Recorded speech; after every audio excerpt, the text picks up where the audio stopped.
ambil pelajaran yang besar yang kita berharap nanti menjadi ilmu tambahan buat kita dan juga menambah iman serta semangat untuk kita menerapkan apa yang Allah Subhanahu wa taala turunkan sebagai syariatnya.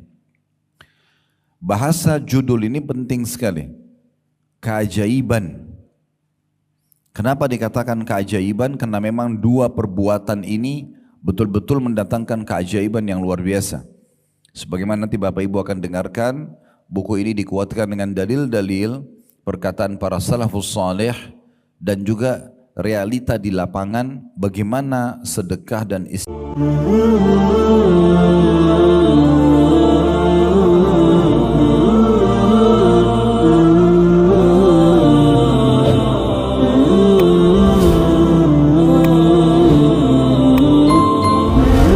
Alhamdulillah. Lisan kita selalu memuji Sang Pencipta Allah atas segala nikmat yang dilimpahkan kepada kita. Termasuk Allah masih memberikan kita umur di waktu ini, di hari ini, di mana kita masih punya kesempatan untuk bisa beramal saleh dan akhirnya kita pun insya Allah bisa menambah catatan amal saleh kita di timbangan amal pada hari kiamat nanti, serta bagi orang yang masih melakukan dosa dan pelanggaran masih punya kesempatan untuk bertaubat kepadanya. Belum lagi nikmat kesehatan, peluang, ya, harta mungkin, makanan, minuman, pasangan hidup, keturunan dan segala macam hal. Allah Subhanahu wa taala perintahkan kita untuk menikmati dan bersyukur kepadanya. Dan Allah Subhanahu wa taala memudahkan syukur itu yang merupakan penyebab utama dari apapun yang kita sedang nikmati dari nikmat ini akan ditambah dengan kalimat yang sederhana sekali, yaitu alhamdulillah. Oleh karena itu jadilah orang yang selalu membasahi lidah dan bibirnya dengan kalimat ini. Selanjutnya kita panjatkan salam hormat kita kepada utusan Allah Nabi besar Muhammad sallallahu alaihi wa ala alihi wa sahbihi wasallam. Sebagaimana Allah telah memerintahkan kita mengucapkan salam hormat tersebut dan sebagai balas jasa 23 tahun dari masa hidup beliau yang dihabiskan untuk agama ini. 13 tahun fase Mekah semuanya dengan hinaan, cacian, gangguan dan puncaknya diusir dari kampung halamannya, dan kita tahu betapa beratnya seseorang kalau diusir dari kampung halamannya. Dan 10 tahun fase Madinah semuanya penyempurnaan agama ini, ekspansi penyebaran agama Islam sampai akhirnya Allah sempurnakan agama dan juga sampai kepada kita semua. Saya tentunya secara pribadi mengucapkan jazakumullahu khairan kepada semua teman-teman yang menjadi penyebab daripada pengajian kita bisa berjalan. Walaupun jadwalnya mungkin sebulan sekali, asal insya Allah kita komitmen sama-sama mengikhlaskan niat untuk belajar agama Allah Subhanahu wa taala ini, baik dari saya dan juga teman-teman sekalian yang hadir, dengan juga metode pembedahan buku agar kita terbiasa untuk membaca buku dan juga kita punya referensi yang jelas, serta juga agar materi yang kita sampaikan sistematis karena berurut satu sama yang lain. Berikut lagi kita juga akan tambahkan cukup banyak informasi-informasi yang lain mungkin yang menguatkan penyampaian yang disampaikan oleh penulis tentunya.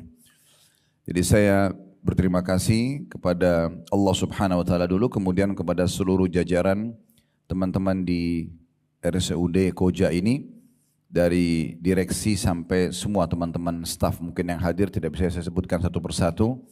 Ataupun mungkin saya tadi dengar ada undangan disebarkan kepada RSUD yang lain. Kalaupun hadir dan siapapun intinya menjadi penyebab, semoga Allah Subhanahu wa taala menjadikan ini tambahan amal bagi Bapak Ibu sekalian. Baik, metode yang kita gunakan bedah buku. Buku yang kita bedah mungkin sudah dibagikan setahu saya, ditulis oleh Hasan bin Ahmad bin Hasan Hammam. Buku ini kalau menurut saya adalah salah satu buku yang sangat bagus, sistematis. Berkumpul di dalamnya banyak sekali ilmu. Walaupun sebenarnya mengerucut hanya membahas dua hal. Tentang masalah keajaiban sedekah dan istighfar. Dan memang setelah sekian lama Bapak Ibu sekalian saya terjun di medan dakwah ini, subhanallah makin lama kita terjun, makin sering kita ceramah, maka makin Allah bukakan kunci-kunci rahasia dari seluruh amal yang ada. Dan saya melihat dua amal yang dibedah oleh penulis ini betul-betul mengerucut kepada tiket VIP kita. Saya punya metode dalam membedah buku, tidak tergesa-gesa menyelesaikannya, tetapi bagaimana kita mengambil pelajaran yang besar yang kita berharap nanti menjadi ilmu tambahan buat kita dan juga menambah iman serta semangat untuk kita menerapkan apa yang Allah Subhanahu wa taala turunkan sebagai syariatnya. Bahasa judul ini penting sekali. Keajaiban. Kenapa dikatakan keajaiban? Karena memang dua perbuatan ini betul-betul mendatangkan keajaiban yang luar biasa.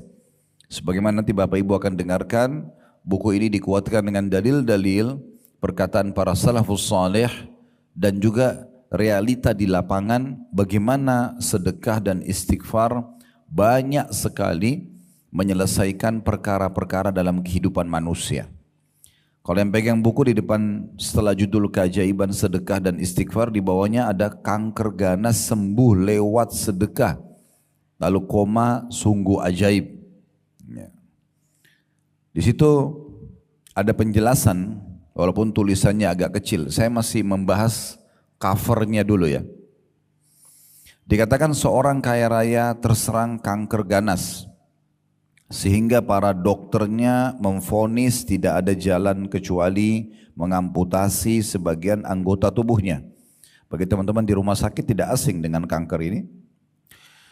Dalam suasana campur aduk antara rasa sakit, harapan sembuh dan vonis amputasi itu, dalam suatu perjalanan pulang dari konsultasi aktif di rumah sakit, dia tertegun melihat seorang nenek tua renta yang memungut tulang-tulang dan potongan-potongan daging kecil di sebuah tempat pemotongan hewan demi menyambung hidup. Oleh karena itu dia membantunya dan bersedekah kepadanya. Doa pun terlanturkan dan terpanjatkan dari mulut si nenek untuknya. Hingga ketika beberapa hari kemudian, ketika dia kembali ke rumah sakit menjalani operasi, dokternya terperanjat heran. Apakah Anda berobat ke rumah sakit lain? Titik-titik.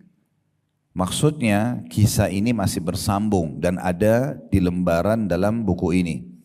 Ya. Ini maksudnya supaya salah satu hal yang diangkat oleh penerbit, oleh penulis untuk menjelaskan ini loh pemicu yang bisa Anda nanti dapatkan informasi di dalam. Kisah selanjutnya itu orang ini lalu ke rumah sakit yang sama pada saat akan diadakan operasi dan dicek ternyata kankernya sudah bersih total. Karena dia mengeluarkan pada saat itu uang semua yang dia miliki di kantong di saat itu. Kemudian dia berikan kepada nenek tersebut dengan niat bersedekah, akhirnya Allah hilangkan penyakit dia. Kemudian di sebelah kirinya ya, ada keutamaan istighfar juga dikutip ya, oleh penerbit dan penulis ini. Beristighfar adalah pintu ampunan, pintu rezeki, pintu kesembuhan, menurunkan hujan, mendatangkan kemakmuran hidup, bahkan menghentikan kemandulan.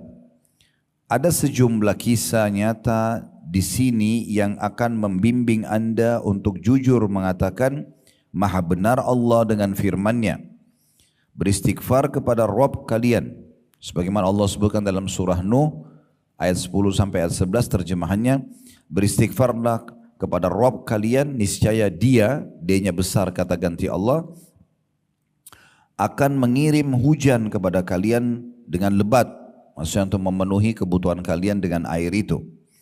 Tumbuh-tumbuhan jadi tumbuh, hewan-hewan jadi hidup, manusia jadi hidup. Kemudian membanyakkan atau memperbanyak harta benda dan anak-anak kalian. dan juga menjadikan kebun-kebun, bahkan menciptakan sungai-sungai untuk kalian.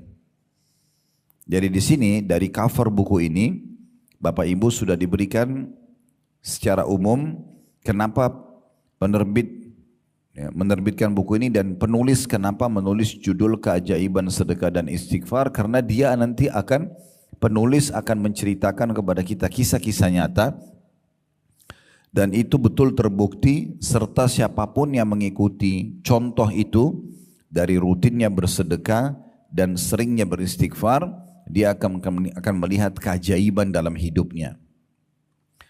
Saya sarankan Bapak Ibu sekalian, kalau punya buku seperti ini, biasanya kalau yang hadir di pameran buku atau ke toko buku, ada saja daya tarik untuk kita beli.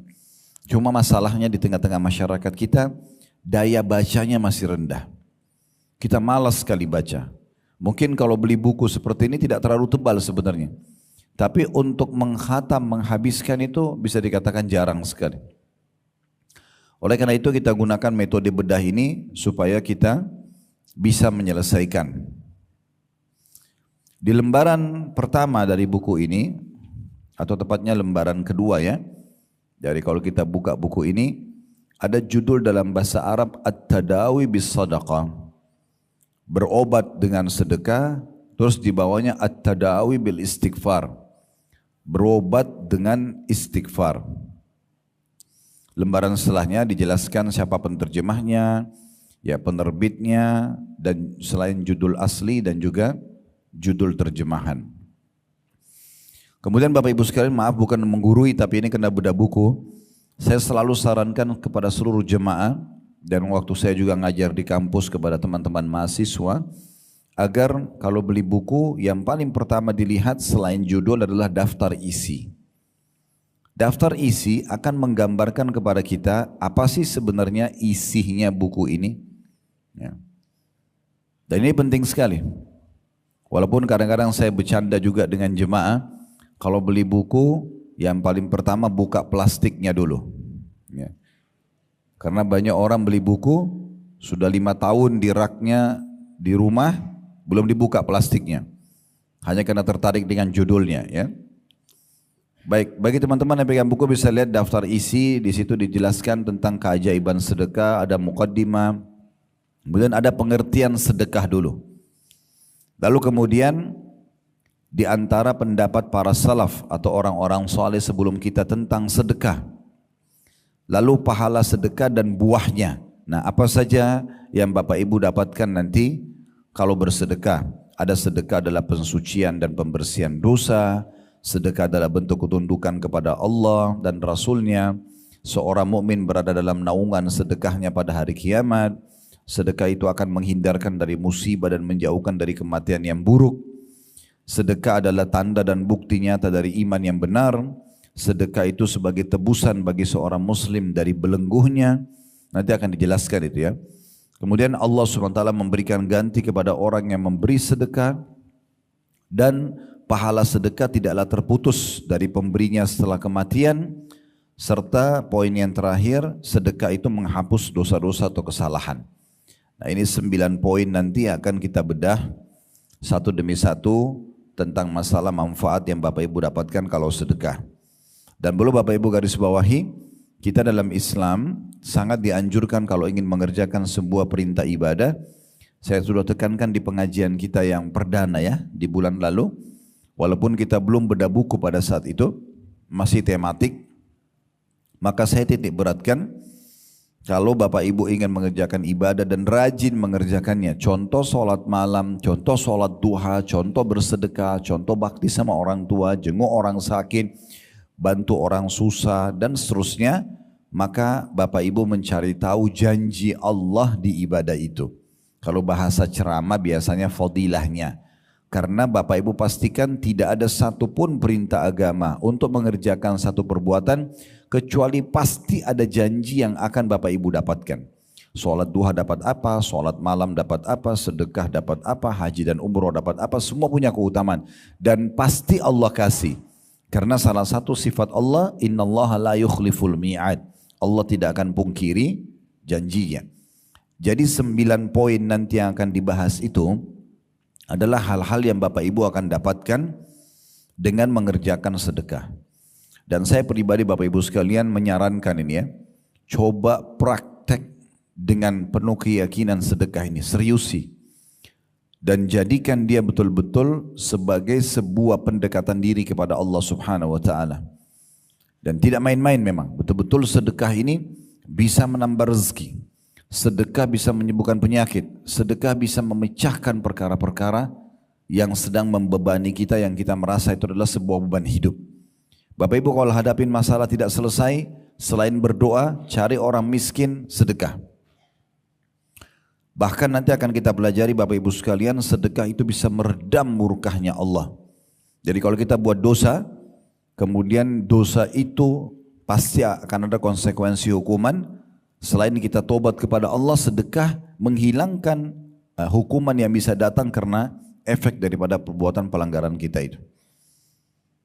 Kemudian juga di situ ada petunjuk Nabi SAW tentang sedekah dan beberapa contoh daripada sedekahnya Nabi SAW, sedekahnya Abu Bakar, sedekahnya Uthman, sedekahnya Abdullah bin Umar, sedekahnya Aisyah Ummul Mukminin, sedekahnya Ummul Mukminin Zainab binti Jahash, sedekahnya Abu Dahdah, sedekahnya Abu Talha atau infaknya. Jadi ini contoh-contoh dari sahabat pada saat mereka bersedekah sehingga kita bisa mencontohi mereka. Dan yang terakhir dibahas dalam keajaiban sedekah adalah berobat dengan sedekah. Nah, ini sangat relevansi sekali dengan teman-teman di rumah sakit ini. Saya sarankan apalagi Anda seorang muslim ya, usahakan Bapak Ibu sekalian pada saat kita bertugas, apakah jadi perawat, apakah dokternya sendiri ya, kalau interaksi dengan pasien, maka kita bisa menitipkan pesan dakwah pada mereka. Jadi bukan hanya sekedar tulis resep, selesai, periksa, selesai. Tapi bagaimana justru kita mendakwahi mereka, mengingatkan kalau yang menciptakan kita Allah, yang menciptakan penyakit ini Allah, dan yang bisa menyembuhkan Allah. Yang pertama kami sarankan Bapak Ibu berdoa kepada Allah ya, sambil introspeksi diri, muhasabah, beristighfar kepada Allah. Coba dekatkan diri kepada Allah, kalau ada rezeki, makanan, uang, pakaian disedekahkan. Niat untuk hilangnya penyakit tersebut, lalu sempurnakan dengan resep ini. Jadi kita dahulukan memperbaiki hubungan dia dengan Allah Subhanahu wa Ta'ala, itu penting. Subhanallah, saya jarang melihat ini terjadi pada orang-orang muslim. Tapi saya pernah berdakwah ke Irian waktu itu beberapa tahun yang lalu ya, mungkin sudah 12-13 tahun yang lalu. Saya temukan beberapa dokter yang beragama Nasrani pada saat itu ya. Mereka dokter-dokter muda yang dapat ditugaskan di sana, sambil mengobati pasien, termasuk orang-orang muslim, sambil selalu ada pesan. Ya, nanti Bapak yang sembuhkan, bahasa mereka. Jadi itu hak mereka dalam mendakwakan agama mereka. Tapi kenapa kita umat Islam yang jelas-jelas kita bertauhid, mengesahkan Allah yang Maha Kuasa, kita meyakini dia tidak beranak, tidak diperanakkan, dia Maha Kuasa dan dia adalah penyembuh, ya, dan dia raja yang sebenarnya, tidak menitipkan pesan ini kepada pasien kita atau kepada ya orang-orang yang kita kenal mungkin dari kerabat, agar mengingatkan itu. Itu penting sekali. Berapa banyak pahala yang teman-teman medis ini bisa dapatkan pada saat pasien datang, diingatkan dulu kepada Allah Subhanahu wa Ta'ala. Jangan lupa bahkan titip pesan saja. Nanti kalau minum obat baca bismillah ya. Nanti dengan tangan kanan ya, sambil berdoa kepada Allah agar ya disembuhkan. Karena obat dan dokter bukan penyembuh, tapi berusaha untuk membantu. Yang menyembuhkan adalah Allah. Titipkan pesan dakwah itu. Sehingga dia kalau melakukan nanti di rumah, Bapak Ibu akan panen pahalanya. Nah itu pesan juga yang bisa kita dapatkan. Kemudian di terakhir bahasan tentang sedekah nanti, itu cukup banyak kisah-kisah nyata. Ada mengobati luka, nanah dengan sedekah akhirnya sembuh. Sedekah penyebab sembuhnya seorang ibu, nanti ada kisahnya di sini titik-titik. Allah menyembuhkan kanker, tadi itu yang kita sempat bacakan sebagian kisahnya. selamat dari kejadian tragis karena sedekah. Para dokter berkata harapan sudah tidak ada, tanda kutip, sedangkan sedekah berkata harapan kesembuhan masih ada. Batu ginjal dan sedekah, sebuah rumah yang tidak pernah dimasuki dokter karena setiap hari mereka penghuni rumah itu baik ayah, ibu, anak, mereka selalu menyisipkan dari uang yang mereka miliki di satu kotak dengan niat sedekah. Di akhir bulan mereka sedekahkan dan dengan itu mereka tidak pernah sakit. Kemudian sedekah dan istighfar adalah obat kemandulan. Nah, ini nanti ada kisah nyata yang akan disampaikan. Kemudian bagian yang kedua dari buku, setengahnya kurang lebih keajaiban istighfar, dijelaskan tentang pengertian istighfar, waktu-waktu yang tepat untuk istighfar, contoh istighfarnya para malaikat, istighfarnya para nabi, istighfarnya Nabi Muhammad SAW. Lalu kemudian nanti akan masuk ke poin paling penting, masalah manifestasi dan buah istighfar. Apa yang kita dapatkan dari istighfar itu sendiri. Dan terakhir ditutup kabar gembira bagi para wanita, lalu kisah-kisah istighfar. Hasan Basri dengan jemaahnya yang dia sarankan istighfar, sedekah, istighfar dan keberkahan rezeki, emosi dan amarah istri bisa redah atau pasangan hidup dengan istighfar, dan seterusnya, tukang roti dan istighfar, istighfar dan gempa. Itu kurang lebih gambaran umum dari daftar isi buku kita. Baik Bapak Ibu sekalian, mohon maaf saya sedikit panjang menjelaskan ini karena memang harusnya seperti itu kalau baca buku, dan memang bedah buku seperti ini metodenya. Baik, sekarang saya akan masuk mulai di lembaran bahasan kita. Sedekah ini Bapak Ibu sekalian yang merupakan bagian yang sangat diperintahkan dalam syariat, ya, hukumnya sunnah. Hukumnya sunnah, bukan kewajiban. Tetapi beruntunglah orang yang menjadikan sedekah sebagai kendaraan dalam hidup dia untuk meraih ridho Tuhannya, untuk juga meraih ridhonya manusia. Karena orang yang dermawan suka bersedekah dicintai oleh Allah, karena Allah perintahkan sedekah itu, dan Allah pun maha dermawan. Dan orang yang dermawan pasti disukai oleh manusia. Bapak Ibu kalau berteman dengan orang yang royal, suka traktir, suka memberi, setiap ketemu ada saja hadiah yang dikasih kepada kita, pasti orang semua suka dengan orang seperti ini. Sebaliknya, lawan daripada dermawan, ya, artinya orang yang suka sedekah adalah orang yang bakhil, pelit. Semua orang yang pelit dibenci sama Allah. Bahkan Bapak Ibu perlu tahu ya, lawan dermawan atau pelit itu bagian dari dosa besar. Dosa besar, bukan dosa saja, tapi dosa besar kalau orang pelit, dan akan membuat manusia menghindar dari dia. Semua orang tidak suka dengan orang yang pelit. Kalau ada orang mungkin paras wajahnya biasa saja, postur tubuhnya biasa saja, tapi dia sangat dermawan, suka berbagi kepada kita. Bahkan mungkin roti pun yang dia beli satu tetap dibagi dua antara dia sama temannya misalnya. Pastikan orang ini walaupun mungkin kurang secara fisik akan disukai oleh manusia. Dan dia disukai oleh Tuhannya dan akan dapat pahala dengan sedekahnya. Tapi kalau orang cantik, gagah, bahkan punya jabatan yang tinggi pun, tapi kalau dia pelit, bakhil, maka akan dibenci oleh Allah. Karena dosa besar dan dibenci juga oleh manusia. Ya, ini perlu digarisbawahi. Teman-teman kalau ikuti kajian kami, setiap Rabu malam di blog kami itu ada kajian dosa-dosa besar. Salah satu yang disebutkan oleh penulis-penulis buku dosa besar, kami sudah pernah bedah sampai tuntas kurang lebih 120-an kalau tidak salah dosa besar. Imam Az-Zahabi rahimahullah boleh masukkan salah satu babnya bakhil atau pelit dosa besar. Juga Syekh Muhammad Munajjid dalam buku Al-Kabair beliau juga menyebutkan masalah itu.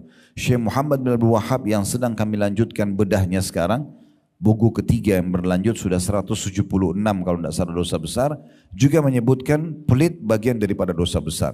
Karena pernah ada seseorang tokoh masyarakat di masa Nabi SAW itu diangkat menjadi kepala suku. Orangnya tampan, bersih, badannya kekar, berwibawa. Kalau dia pakai baju tuh kelihatan rapi dan punya kedudukan. Diangkat oleh masyarakatnya atau sukunya menjadi kepala suku. waktu kepala suku yang sebelumnya meninggal. Lalu ada beberapa anggota kepala suku itu datang kepada Nabi SAW. Nabi tanya, karena kepala suku mereka meninggal, siapa kepala suku kalian sekarang? Disebutlah Fulan bin Fulan, namanya orang yang tadi tampan, bersih, berwibawa, badannya kekar, pakaiannya rapi. Bahkan dia kaya raya.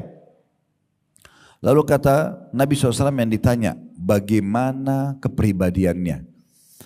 Mereka mengatakan dia tampan ya Rasulullah, dia rapi, dia bersih, dia wangi, dia kaya, dia berwibawa, hanya saja pelit, gak suka memberi perhitungan. Maka Nabi SAW mengatakan semua kebaikan tadi, kelebihan fisik, kedudukan, kekayaan, itu Nabi gak bahas. Itu semua hilang hanya karena perkataan anggota sukunya, tapi sayangnya dia pelit. Kata Nabi SAW, penyakit jiwa apa yang lebih berat daripada pelit itu sendiri? Bapak Ibu sudah tahu belum? Pernah di zaman Nabi Muhammad SAW ada seorang bapak ikut sholat bersama Nabi SAW. Namun subhanallah penampilannya, bajunya lusuh, rambutnya kusut, penampilannya kelihatan tidak terawas dan tidak terurus, seperti orang yang susah.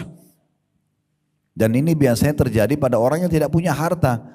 Dia tidak ada uang untuk beli baju, tidak ada uang untuk merawat rambutnya, tidak ada uang untuk menyehatkan tubuhnya, misal. Maka Nabi SAW selepas sholat datang kepada orang tersebut. Pertanyaan pertama Nabi begini, kau punya harta enggak? Orang itu mengatakan, ada ya Rasulullah. Nabi tanya, apa harta kamu? Dia bilang, saya punya kuda, saya punya unta, saya punya domba. Di masa itu, ini berarti orang kaya. Apa kata Nabi SAW? Kalau begitu, mana kamu dari bekas nikmat Allah pada dirimu? Allah enggak suruh kau pakai baju begini, enggak suruh rambutmu berantakan begini. Allah mau kau perlihatkan nikmat Allah pada dirimu. Pakai baju yang layak, sisir rambut yang rapi, ya, tubuh yang segar, penampilan yang bagus. Jangan biarkan citra nama baik kita rusak. Orang lain menilai karena kita tidak bisa merawat diri kita. Kenapa teman-teman sekalian Allah berikan kita rasa gerah, dan di saat kita lagi gerah gak nyaman? Kenapa Allah berikan kita perasaan kalau mandi segar? Bahkan ide kita jadi lebih brilian, kita jadi lebih percaya diri ketemu sama orang.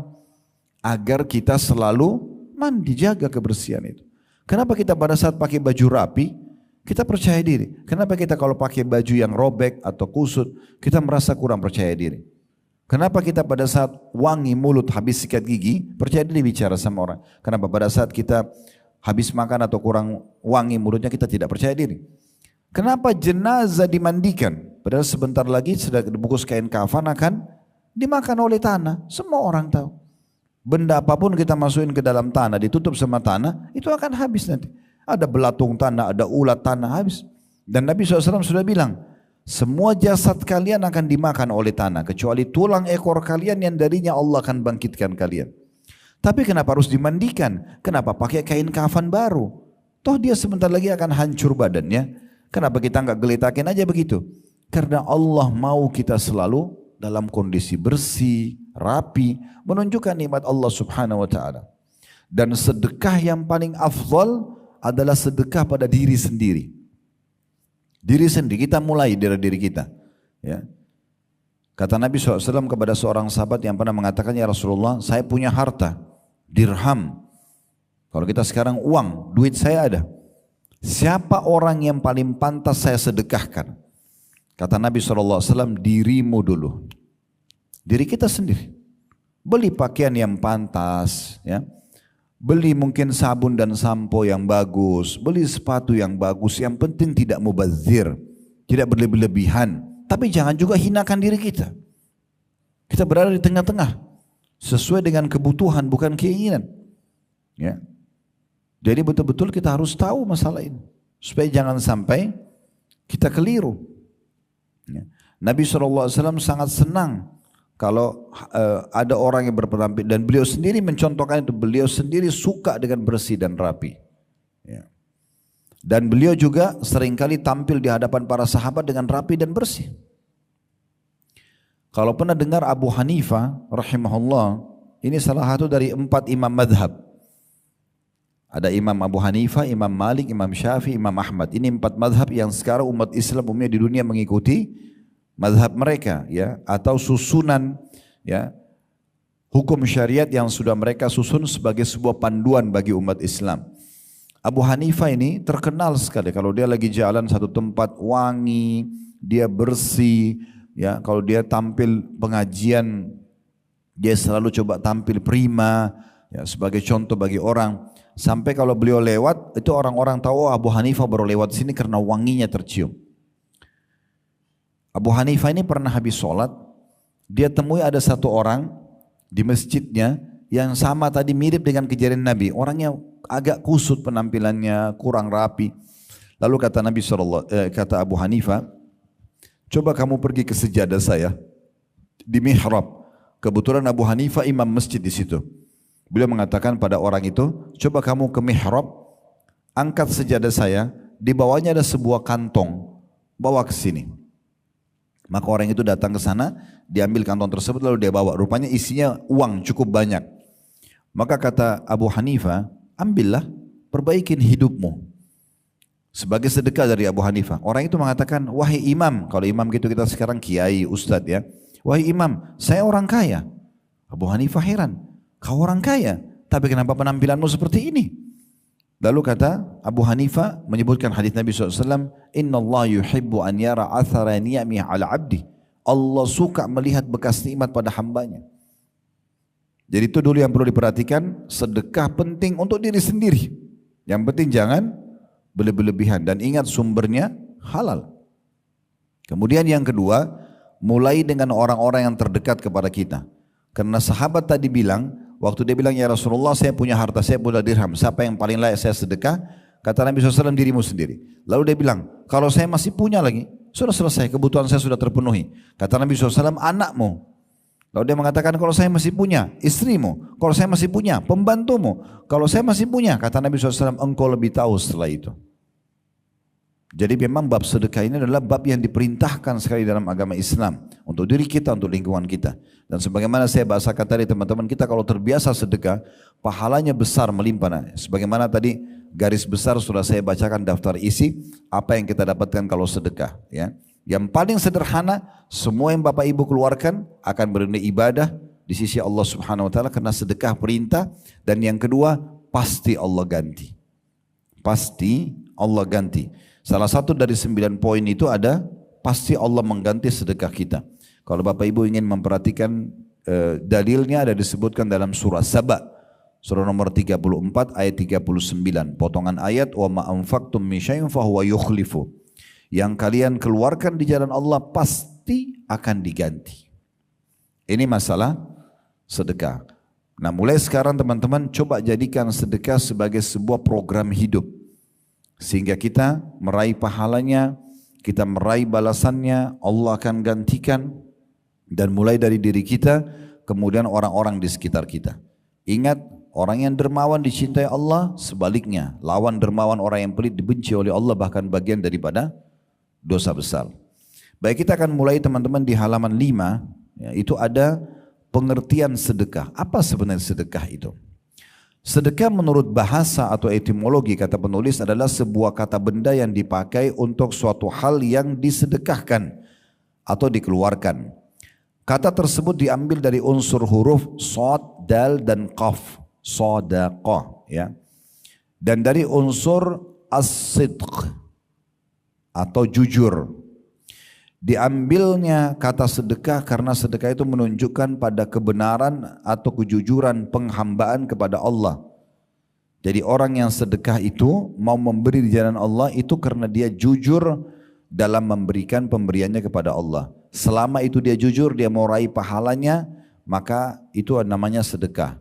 Kalau dia keluarkan riya, tidak dianggap seperti sebuah sedekah.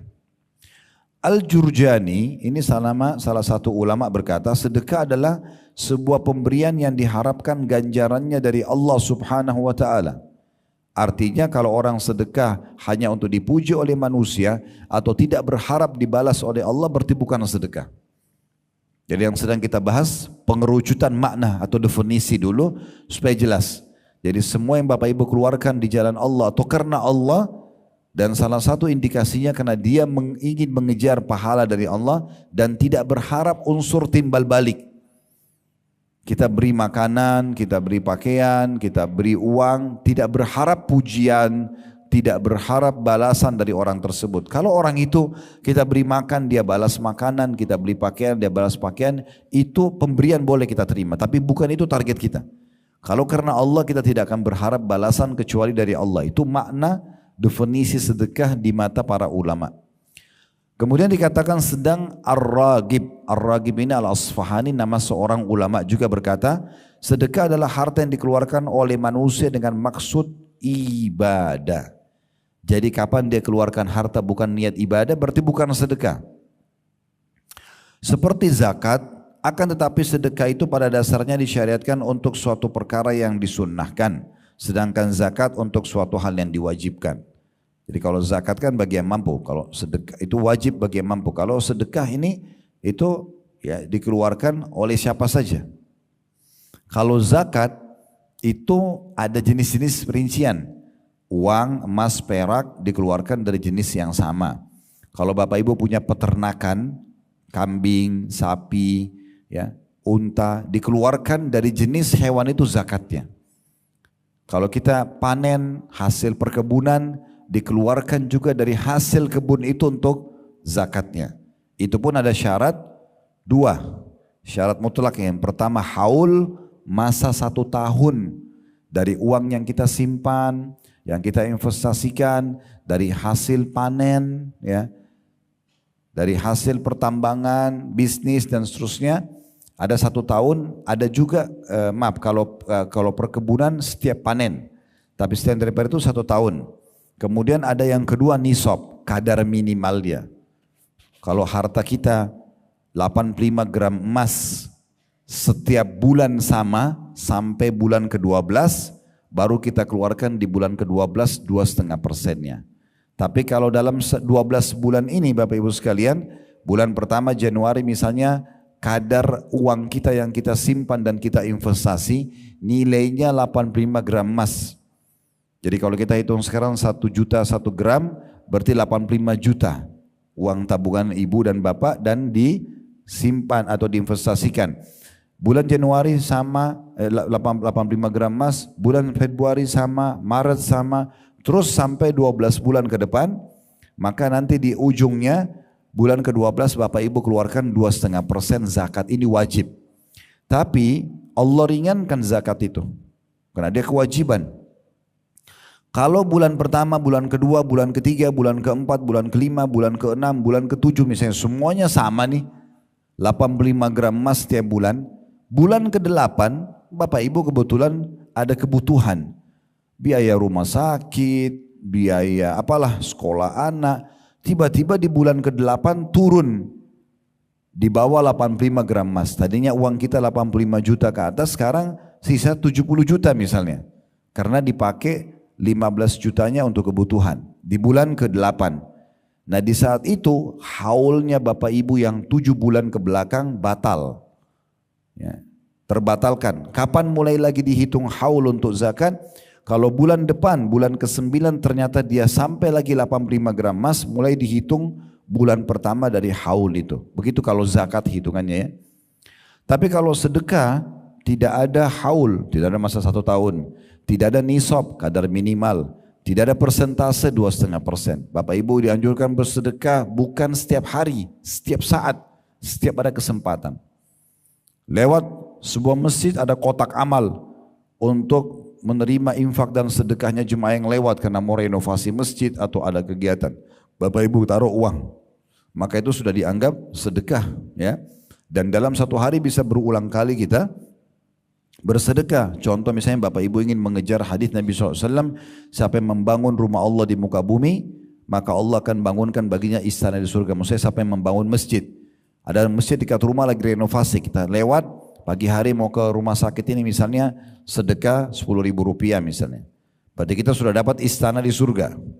Pulang sore kotak amal masih ada karena masjid masih belum selesai, dananya belum tercukupi. Sedekah lagi, dapat lagi istana di surga. berulang-ulang kita bisa dapatkan dengan adanya peluang sedekah tersebut. Ya.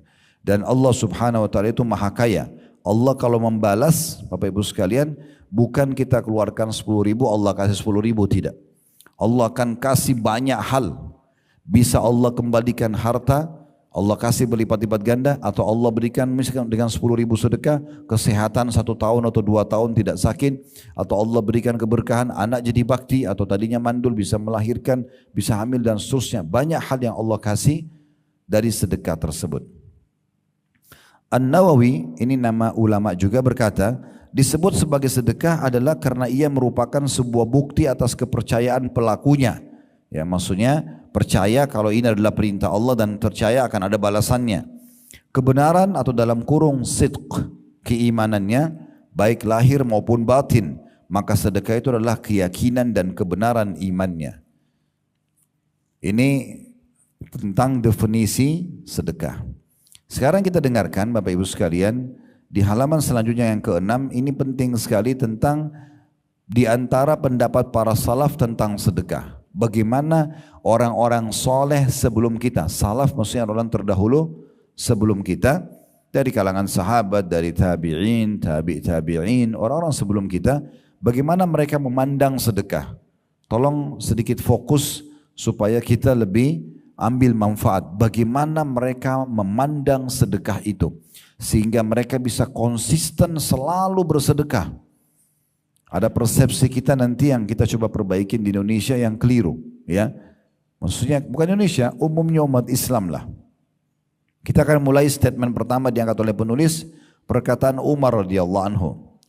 Beliau mengatakan sesungguhnya amal-amal, maksudnya amal soleh itu saling berbangga-bangga diri. Sholat, haji, ya, bakti sama orang tua, semua saling berbangga diri.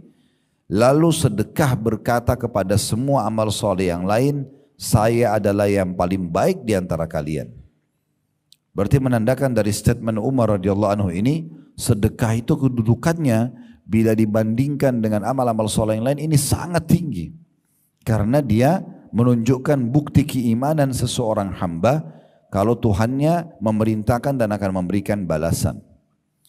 Kemudian statement yang kedua, Abdul Aziz bin Umair rahimahullah berkata, solat itu akan menyampaikan dirimu setengah perjalanan. Puasa menyampaikan dirimu kepada pintu sang raja. Solat setengah perjalanan, puasa akan membawa kamu ke pintu istana sang raja, maksudnya Allah Subhanahu Wa Taala. Sedangkan sedekah akan menyampaikan dirimu ke hadapan raja tersebut. Jadi luar biasa. Kalau dalam statement ini berarti menandakan sedekah itu seperti puncak daripada ibadah itu semuanya. Jadi kalau mau tahu orang itu betul-betul tulus dalam sholatnya, tulus dalam puasanya, dia sedekah nggak sih? Karena sedekah itu pembuktian terhadap keimanan. Ibnu Abi Al-Ja'ad, ini nama seorang seorang salaf, orang soleh, berkata, sesungguhnya sedekah itu benar-benar menghilangkan 70 pintu keburukan. Jadi satu kali sedekah itu sudah cukup Allah hilangkan dari kita 70 pintu keburukan yang bisa menimpa kita. Kemudian Yahya bin Mu'adz rahimahullah berkata, tidaklah saya mengetahui suatu biji yang bisa mengimbangi gunung di dunia ini kecuali sedekah. Maksudnya sedikit dikeluarin, sedekah sepotong roti, sedekah sesendok nasi misalnya, 1.000 rupiah, itu udah cukup nilainya bergunung-gunung nanti pada hari kiamat. Asy-Sya'bi, ini sama juga salah satu ulama berkata, barang siapa, nah ini metodenya ya, bagaimana, tadi itu kan semua tentang kedudukan sedekah, mulai dari perkataan Asy-Sya'bi, setelahnya ada Al-Laits, ada Al-Fudail bin Iyad, ini cara kita memandang sedekah. Yang tadi saya bilang teman-teman, harus kita ubah persepsi kita. Kalau kita selalu punya persepsi, orang minta nih, lagi di jalan, Anda naik mobil atau naik motor, ada orang ulurin tangan. Lalu kita punya persepsi, oh dia butuh dengan saya. Makanya kita dengan cueknya menolak dia. Karena kita anggap dia butuh. Atau kita memberikan uang tanpa melihat wajahnya pun. Mungkin ada orang naik mobil, begitu orang minta bantuan, kaca mobil turunkan sedikit, dia mungkin cuma jepit uang 500 rupiah atau 1000 rupiah dikeluarkan. Ya, seakan-akan menghinakan si penerima itu. Ingat, ini persepsi salah. Lalu bagaimana persepsi yang benar tentang sedekah? Balik, yang butuh dengan sedekah tersebut adalah saya, bukan orang miskin itu. Jadi kalau ada orang miskin yang minta, kita harus tanamkan dalam diri kita, saya yang sedang butuh. Karena kalau dia tidak datang orang ini, saya mau sedekah kemana? Dia menerima uang yang kita kasih 1 juta rupiah, 500 ribu, 100 ribu, 10 ribu, 5 ribu misalnya, 1000 rupiah pun kita kasih ke dia, nilai itu dipakai sama dia, beli air mineral, beli roti, beli kebutuhan dia, bayar utangnya misalnya, dia pakai, habislah. Tapi kita, dalam teori agama kita, agama Islam, nilai ini sedang dibawa ke timbangan amal kita nanti. Bahkan bukan cuma seperti itu, dilipat gandakan. Nah, perhatikan statement yang menarik dari Asy-Sya'bi rahimahullah. Ya. Beliau mengatakan, barang siapa yang tidak memperlihatkan bahwa dirinya lebih butuh kepada ganjaran sedekah. Siapa yang mau sedekah, tapi dia tidak perlihatkan kalau sebenarnya dengan sedekah ini dia lebih butuh untuk sedekah agar dapat ganjaran dari Allah daripada seorang fakir yang butuh kepada sedekah itu, maka dia telah membatalkan sedekahnya dan telah memukul wajahnya sendiri dengannya. Apa maksudnya? Kalau anggap remeh penerima sedekah itu, menganggap dia yang butuh, bisa batal sedekah kita. Karena seakan-akan kita enggak tulus kepada Allah Subhanahu wa taala. Tidak usah lihat siapa yang minta, tapi pada saat ada yang minta, salah satu ciri yang ciri Nabi Muhammad SAW dan beliau jadikan sebagai contoh buat umatnya, beliau tidak pernah menolak siapapun yang minta. Tidak pernah menolak. Beliau berikan semampunya. Sehingga tertanam dalam hatinya sifat kedermawanan. Dengan penuh keyakinan bahwasanya Allah melihat. Dan apa yang saya sedekahkan bukti keimanan saya. Dan pasti Allah ganti. Baik, kita dengarkan sekarang statement yang lain. Yang mengajarkan kita tentang apa tadi yang saya bahasakan. Metode atau pemahaman yang harus kita tanamkan dalam bersedekah. Al-Laits ibn Sa'ad rahimahullah pernah berkata begini, barang siapa yang telah mengambil dariku suatu sedekah atau hadiah, kalau aku siapkan uang untuk sedekah atau hadiah, lalu dia terima, ada orang yang menerima itu, maka hak dirinya atas diriku adalah lebih besar daripada hak diriku atas dirinya. Dia lebih berhak untuk aku hormati, ya, untuk aku terima kasih pada dia, orang miskin itu. Kenapa? Karena dia, orang miskin atau orang yang minta yang sudah kita berikan sedekah, telah menerima apa yang telah aku korbankan kepada Allah. Perhatikan baik-baik. Kalau persepsi ini kita tanamkan teman-teman, kita malah yang keluar cari mana itu orang miskin. Kita enggak nunggu orang minta. Tapi kalau tidak begitu persepsi seperti ini, maka yang terjadi orang datang pun Allah gerakkan orang itu datang untuk minta, kita masih nolak. Kita anggap dia yang butuh, padahal sebenarnya kita yang butuh. Persepsi ini penting sekali. Jadi sekali lagi kalau kita tanamkan dalam diri kita, kita yang butuh, maka kita akan cari kantong-kantong sedekah itu. Saya perkuat dengan sedikit, kita tinggalkan dulu buku kita. Abdullah bin Umar, Abdullah bin Abbas radhiyallahu anhum ajma'in, beliau di depan rumahnya setiap hari kalau beliau mau keluar pagi ada orang-orang miskin lagi minta. Maka beliau kasih semuanya. Satu waktu pernah beliau keluar tidak ada orang-orang miskin itu. Tidak ada. Maka dia keluar dan mencari di mana orang miskin itu. Dicari sama dia untuk diberikan sedekah. Ingat, pahala sedekah pun bertingkat-tingkat Bapak Ibu sekalian. Kalau seandainya ada orang begini, dia didatangi orang fakir, minta dikasih sama dia. Itu level sedekah. Ada nggak yang lebih tinggi? Ada. Apa itu? Bapak Ibu yang keluar cari orang miskin itu.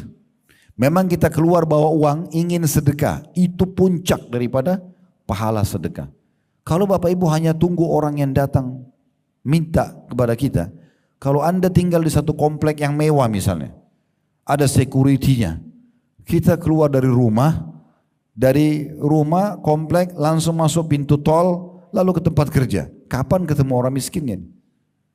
Sehingga kita harusnya mencari kantong-kantong itu. Kita harus tanamkan kalau kita sangat butuh dengan sedekah itu. Perhatikan sini perkataan Fudail bin Iyad rahimahullah, ini perkataan yang sangat menarik. Jadi Fudail bin Iyad ini seorang ulama tabi'in yang terkenal dengan kesolehannya.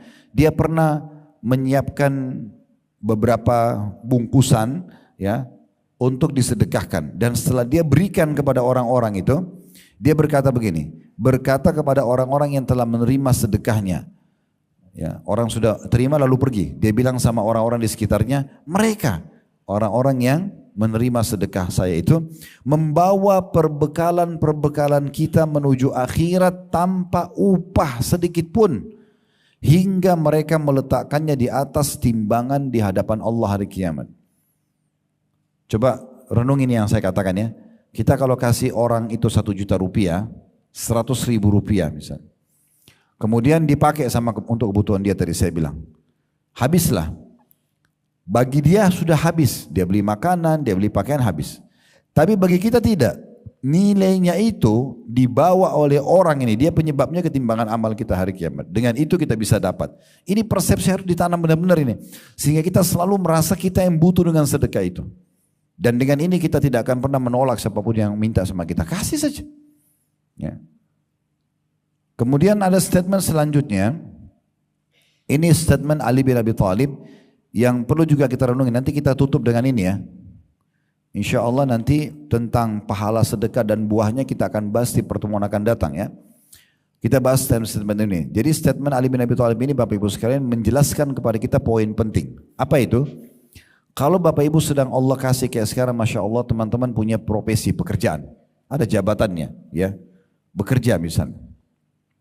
Nah pekerjaan ini teman-teman sekalian mendatangkan income buat kita. Fahami baik-baik, berarti Allah sudah memberikan rezeki kepada kita. Siapa yang diberikan seperti ini, apalagi kalau sampai besar gajinya, atau dia bahkan selain kerja punya usaha, punya income tambahan. Harta itu bukan hanya buat kita, ada hak orang lain di situ. Jangan pernah pelit ini.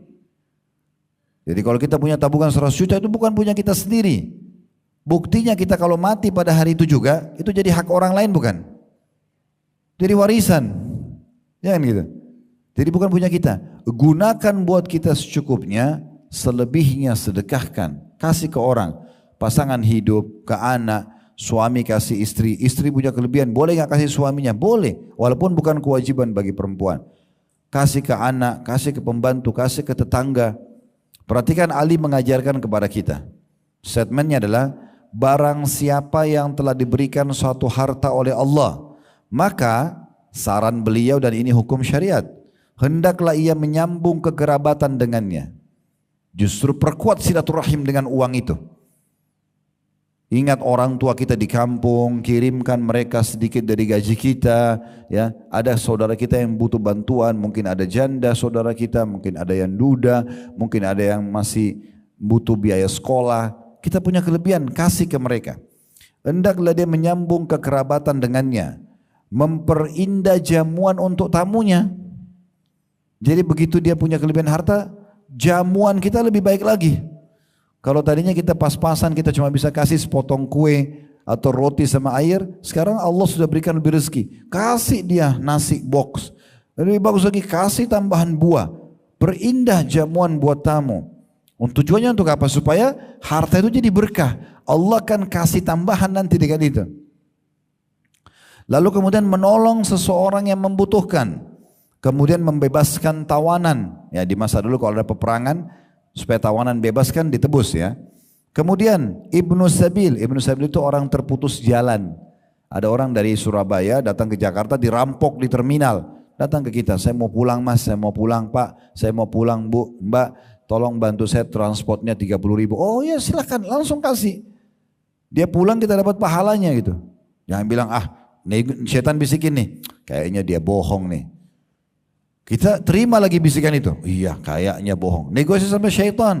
Tugas kita kalau ada kesempatan untuk sedekah, eksekusi, bukan negosiasi. Langsung selesai. Enggak usah pikirkan orang itu jujur atau tidak. Innamal a'malu bin niat, semua sesuai dengan niatnya. Bapak ibu kalau sedekah dapat pahalanya. Kalau si penerima itu bohong, Dia pakai kaki palsu lah, dia pakai tangan palsu, dia bohong. Dia sesuai dengan niatnya, nggak usah khawatir. Saya pernah jelaskan di pertemuan perdana kita dulu, kalau di ruangan ini ada orang bawa proposal masjid. Ini Bapak Ibu sekalian ada proposal masjid, kita mau pakai, mau bangun. Nyumbang 100 juta, kita nyumbang semuanya rame-rame, keroyokin.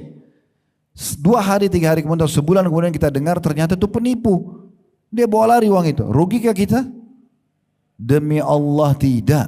Innamal a'malu binniat. Niat kita sedekah bangun masjid sudah dapat pahala di sisi Allah. Kita dapat istana di surga walaupun masjidnya belum dibangun. Dia kena menipu akan dihukum sama Allah, enggak usah khawatir. Allah itu Maha Adil. Ya, ini statement perlu sekali difahami. Saya kembali ulangi ya. Kata Ali bin Abi Thalib, barang siapa yang telah diberikan suatu harta, hendaklah dia menyambung kekerabatan dengannya, memperindah jamuan untuk tamunya, menolong seseorang yang membutuhkan, membebaskan tawanan, ibnu sabil orang terputus jalan, membantu orang-orang fakir miskin, para mujahidin, dan ini garis bawah ini penting banget nih, dan dia bersabar atas musibah yang menimpa hartanya.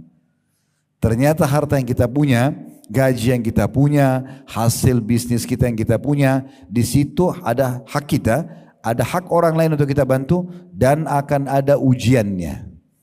Kita utangin orang dia tidak bayar, itu ujiannya.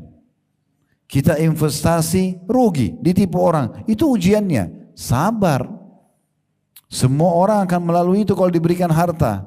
Jadi jangan heran. Itu kata beliau, jadi bersabar atas musibah yang menimpa hartanya. Karena dengan perkara-perkara itu dia akan memperoleh kemuliaan dunia dan akhirat. Dia akan mendapatkan, bisa memenuhi kebutuhannya dan akan dapat balasan besar nanti di akhirat. Ya kan gitu. Yang terakhir di sini ada 2 statement ya. Ada satu statement ya. Maaf, cuma tinggal 1 di sini, tapi nanti di paragraf terakhir ada juga statement yang menarik untuk dibahas. Kita tutup dengan ini. Statement Abu Hatim rahimahullah, seorang ulama tabi'in. Beliau memberikan perumpamaan supaya kita faham. Beliau mengadakan perumpamaan antara bakhil, orang pelit dan dermawan. Ini kan tidak bisa ketemu seperti minyak sama air. Orang dermawan suka memberi, royal. Ingat, royalitas dermawan akan mendatangkan loyalitas. Enggak akan ada loyalitas orang baik dengan kita bersahabat, pasangan kita sayang sama kita, anak-anak patuh, tanpa ada royalitas enggak bisa. Loyal itu akan datang kalau royal dulu. Kita mau semua orang dengar kita, tapi pelit, gimana caranya? Enggak bisa muncul loyal tanpa royal, enggak bisa. Ya, itu penting sekali. Abu Hatim berkata, bakhil, orang yang pelit itu adalah sebuah pohon di neraka. Karena dia dosa besar kan, penyebab masuk neraka. Bakhil sebuah pohon di neraka, sedang ranting-rantingnya ada di dunia. Maka barang siapa yang bergelantungan pada salah satu dari ranting-ranting itu, niscaya ia akan menjerumuskannya ke dalam neraka. Sebagaimana kedermawanan itu adalah sebuah pohon di surga, di mana ranting-rantingnya berada di dunia. Dermawan, pohon di surga, rantingnya di dunia juga. Dan barang siapa yang bergelantungan pada salah satu ranting-rantingnya, niscaya ia akan membawanya ke surga. Dan surga itu adalah tempat orang-orang dermawan. Apa maksudnya? Neraka tempatnya orang-orang bakhil. Ya. Ada jemaah saya buat kesaksian begini teman-teman. Banyak sekali nih. Setelah saya bahas tentang sedekah, mereka baru tergugah dan mereka praktikin. Ada sampai bilang sama saya begini, Ustaz, semenjak saya dengar ceramah Ustaz, saya jadi ketagihan sedekah. Karena betul apa yang disampaikan. Setelah sedekah, Allah datangkan rezeki yang tidak masuk di akal. Makin besar saya keluarkan, makin besar datang. Ingat, mau dapat ikan paus, pakai kapal tanker. Kalau pakai kail kecil nggak bisa. Ya? Celengan masjid lewat, kasih 2.000. Minta kesehatan, keturunan, keselamatan, 2.000 rupiah. Bakhil. Kasih sesuai dengan kadar permintaannya. Gitu kan? Makin besar kita keluarkan, maka makin besar responnya dari Allah subhanahu wa ta'ala. Makanya pernah Nabi SAW berkata kepada Asma binti Abi Bakar radhiyallahu anhuma. Ya, jadi Asma pada saat mau mengatur sedekahnya dia mau keluarkan, Nabi ingatkan, La tuki fayukillahu alaik atau fayukallahu alaik. Jangan kau perhitungan. Keluarkan. Royal aja jalan Allah kasih. Kalau kau perhitungan, Allah juga akan perhitungan denganmu. Ini perkataan Nabi SAW kepada sahabat. Kasih, keluarin. Abdurrahman ibn Auf, Bapak Ibu sekalian, pernah kedatangan keuntungan 1 peti emas. Dia bingung mau diapakan nih? Sedekahin. Besok datang 2 peti. Sedekahin semuanya. Datang 3 peti. Gak pernah miskin dia. Gak pernah miskin. Nah, siapa yang membuat kita selalu ragu, teman-teman? Saya kan kalau punya uang 10 juta, saya sedekah 1 juta ke anak yatim, kan secara rasional sisa 9 juta dong. Itu perhitungan kapitalis, mereka nggak pakai iman. Kalau kita beda, 1 juta saya keluarin, itu investasi. Allah akan ganti minimal 10 kali lipat, bahkan lebih daripada itu.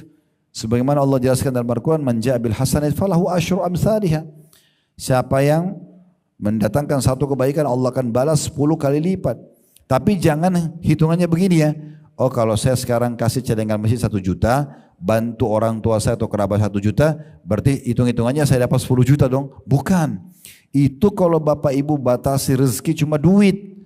Bisa saja 1 juta itu Allah bukakan kita ya jabatan yang lebih baik di tempat kerja. Mungkin keselamatan dan kesehatan 10 tahun. Mungkin juga datang uang. Ya. Jadi nggak boleh kita patokan, oh kalau gitu saya harus datang juga 10 juta. Bukan begitu, itu kalau sama manusia. Saya investasi sama kamu 10 juta, saya harus dapat 1 juta lah. Apalagi itu bab riba, nggak bisa. Tapi rezeki itu sangat luas. Baik, sebagai penutup di sini, apabila salah seorang, kata penulis, dari orang-orang soleh didatangi oleh seorang fakir, seraya meminta sedekah kepadanya, ini orang-orang dulu yang sudah faham ini, setiap ada orang miskin datang, bukan cemberut, bukan langsung su'dzon, sangka buruk. Apa yang terjadi?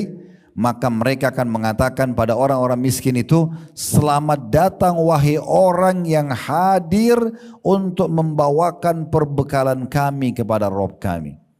Jadi lihat orang miskin senyum gembira, syukur kamu ada, nih ambil, bawa ke sana ketimbangan amal saya, gitu. Kalau kita kan digodain syaitan untuk dibisikin sama syaitan, takut, rugi, benar gak orang ini? Itu syaitan semua. Membuat kita khawatir. Janji Allah benar, janji syaitan itu palsu. Ya. Dan yang dimaksud, kata penulis dalam penutupannya, dengan perbekalan itu adalah berupa kebaikan dan amal-amal yang mendekatkan diri kepada keridhaan Allah Subhanahu wa taala. Jadi begitulah kaum salafus saleh, mereka kalau ya bersedekah, memberikan dan memahami sesuai dengan syariat Allah, kalau sedekah dia yang butuh, bukan orang miskin yang butuh. Dan dia yakin makin besar dia berikan ke jalan Allah, makin besar juga Allah SWT berikan kepada dia. Ya, jadi seperti itu gambarannya, Allahu a'lam. Semoga bermanfaat. Subhanakallahumma bihamdika asyhadu an la ilaha illa anta astaghfiruka wa atubu ilaik.